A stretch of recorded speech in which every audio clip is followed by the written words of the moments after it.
स्वागत है आप सभी का कहानी केंद्र में। अब आप सुनेंगे मालगुडी डेज के लेखक आर के नारायण की लिखी हुई कहानी चाचा जी की चिट्ठियां।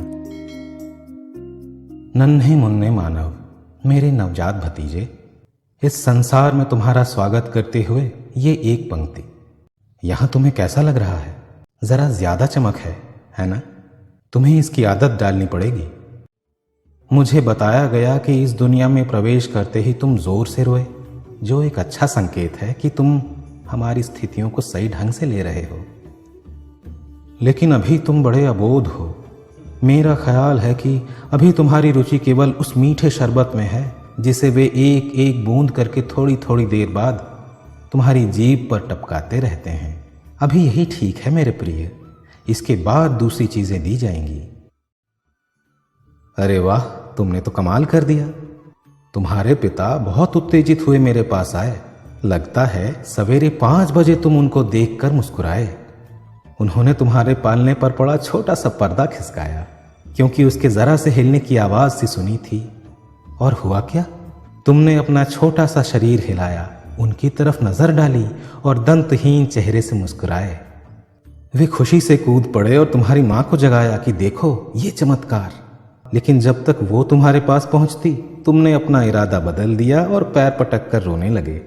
तुम्हारे पिता जोर देकर कहते हैं कि तुमने ये इसलिए किया क्योंकि उन्होंने तभी तुम्हें गोद में नहीं उठा लिया। माता पिता छोटी छोटी बातों में भी बहुत गहरा अर्थ ढूंढ लेते हैं। हाँ, पहला दांत निकलना बहुत तकलीफदायक होता है। हम में से ज्यादातर लोग इससे बेहाल हो जाते हैं, लेकिन कोई बहुत नुकसान नहीं होता और हम जिंदा बने रहते हैं। इससे ज्यादा दुखी मत होना, मर्द की तरह इसे सहन करना।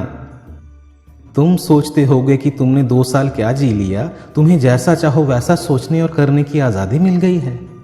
लेकिन इस आजादी का उपयोग तुम्हें सबसे पहले सीढ़ियों पर नहीं करना चाहिए था। सीढ़ियां बहुत खतरनाक होती हैं।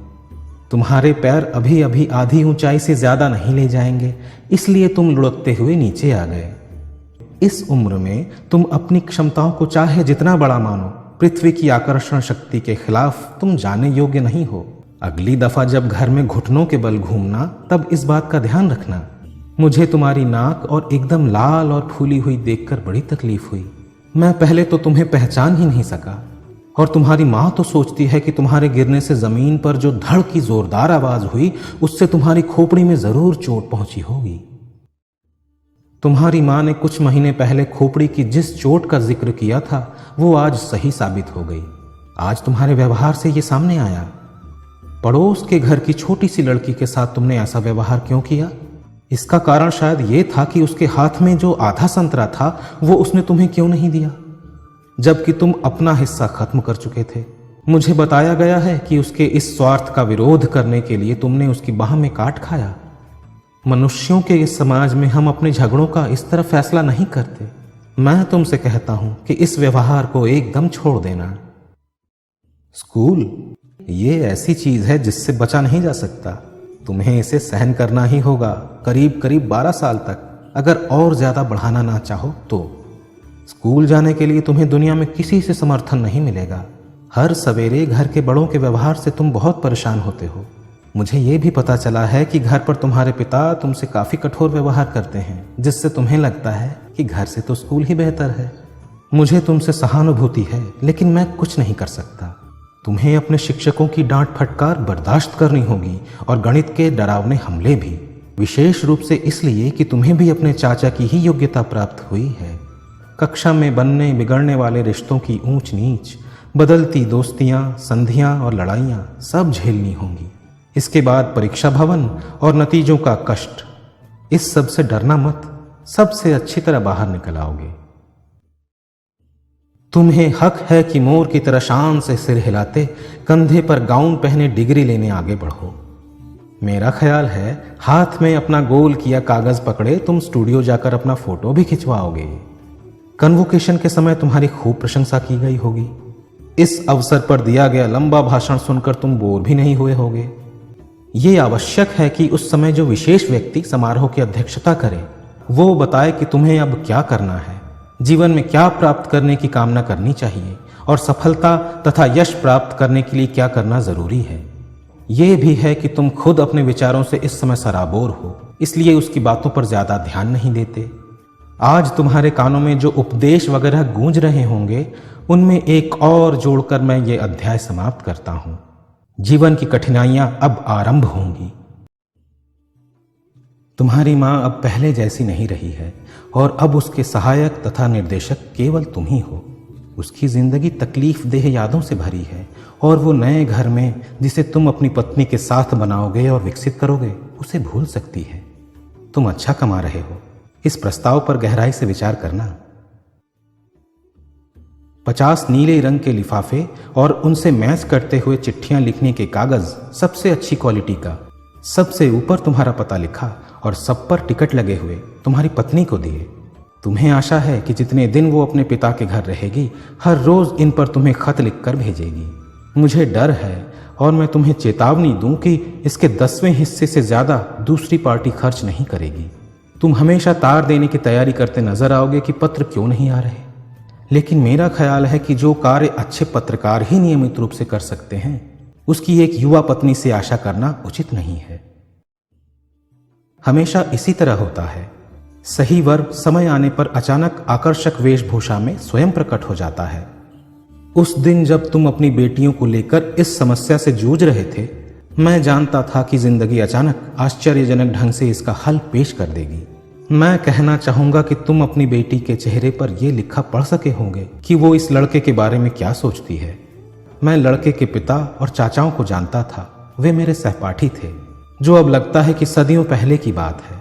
अच्छे लोग थे वे। हालांकि मैं मजिस्ट्रेट के सामने ऐसा कुछ कहने को तैयार नहीं हूं। मुझे शायद ये संदेह है कि वे पैसे को ज्यादा प्यार करते हैं, इस और उस चीज की मांग कर सकते हैं। तुम निश्चित रूप से इसके लिए तैयार लगते हो, इसलिए चिंता की कोई जरूरत नहीं है। तैयारी करो। इस स्थिति में बैंक की पासबुक को लेकर आहें भरने की जरूरत नहीं है। तुमने शादी के समारोह और दावत वगैरह पर जिस तरह खर्च किया, उसके बिल चुकाने के बाद इसका कमजोर दिखाई देना लाजमी बात है। इसके अलावा समारोह में दूल्हे के संगी साथियों ने जो उत्पात मचाया, प्रबंध की, उपहारों और अन्य बातों की जो आलोचना की, उस सब को लेकर तुम्हें बहुत शिकायत है। लेकिन ये सब बातें सामाजिक जीवन का हिस्सा हैं और इन पर ज्यादा परेशान होने की जरूरत नहीं है। वर पक्ष के लोगों का कन्या पक्ष के लोगों से झगड़ने के अलावा और काम भी क्या है। ये ऐसी लड़ाई है जिसके अपने नियम हैं। जो हो, तुम्हारे संतोष के लिए एक बात कहता हूं। तुम अपना बदला अपने 3 बेटों की शादियों के समय ले लेना, या 4 बेटे हो गए हैं। अगर मैं गलती नहीं करता तो तुम्हारा बड़ा बेटा शादी बाजार में खड़े होने के लिए तैयार हो गया होगा। उसका व्यक्तित्व बड़ा आकर्षक है और बहुत से लोग उस पर नजर लगाए हैं। ज्यादा परेशान होने की जरूरत नहीं है। ये तुम्हें लगता है कि तुम्हारा बड़ा बेटा खर्च ज्यादा करता है और बचाता कम है। दूसरा बेटा हर दूसरे महीने अपनी पत्नी को उसके घर ले जाता है।